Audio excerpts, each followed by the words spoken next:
When the Nothing brand launched in 2021 under Carl Pei, expectations were sky high. The company promised to bring back excitement to tech, and with its flashy, transparent designs and minimalistic software, it actually did. The Nothing Phone 1 and Phone 2 both turned heads, sleek, futuristic, and refreshingly different. Be sure to subscribe and turn on notifications. So, without further ado, let's dive into it. The problem starts with branding over profitability. Nothing spends heavily on marketing, aesthetics, and hype, but sells in relatively small numbers.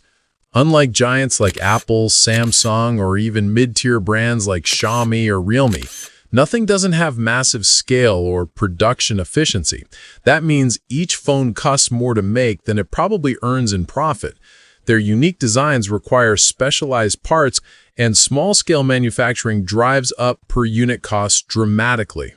Secondly, the company's ecosystem is still shallow. While Nothing is trying to build a connected brand with earbuds, smartwatches, and phones, it hasn't reached that ecosystem lock-in that keeps users loyal, like Apple's iCloud or Samsung's Galaxy ecosystem. So while users might like the look, they often end up switching back to more reliable or feature-rich brands later.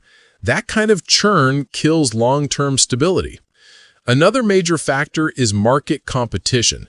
In the mid-range smartphone space, brands like OnePlus, Poco, iQOO, and Motorola are constantly flooding the market with powerful, lower-priced devices. Nothing's minimalist software and design can't always justify their premium price tags when rivals offer better specs for less. Consumers love the aesthetics but hesitate to pay top dollar for average performance and limited availability. Financially, Nothing's position is fragile. Investors initially poured money in based on Carl Pei's legacy from OnePlus, but hype can only carry a startup so far.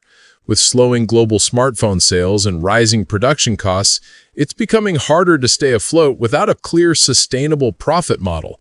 The company hasn't yet proven it can turn enthusiasm into consistent revenue, and that's a dangerous sign for any young tech brand. If Nothing doesn't adjust soon by expanding its markets, cutting unnecessary costs, or introducing a real flagship that competes with major players, it risks burning through its cash reserves faster than expected. Tech startups that prioritize design over business fundamentals often end up collapsing once investor patience runs out. In short, Nothing is bleeding money because it's playing a design and hype game in a cutthroat market that rewards volume, partnerships, and profit margins. Unless Carl Pei and his team pivot towards financial sustainability, Nothing might ironically become just that, nothing. That's it for the video. Feel free to share your thoughts in the comments. Thanks for watching, subscribe to the channel, and I'll see you in the next video.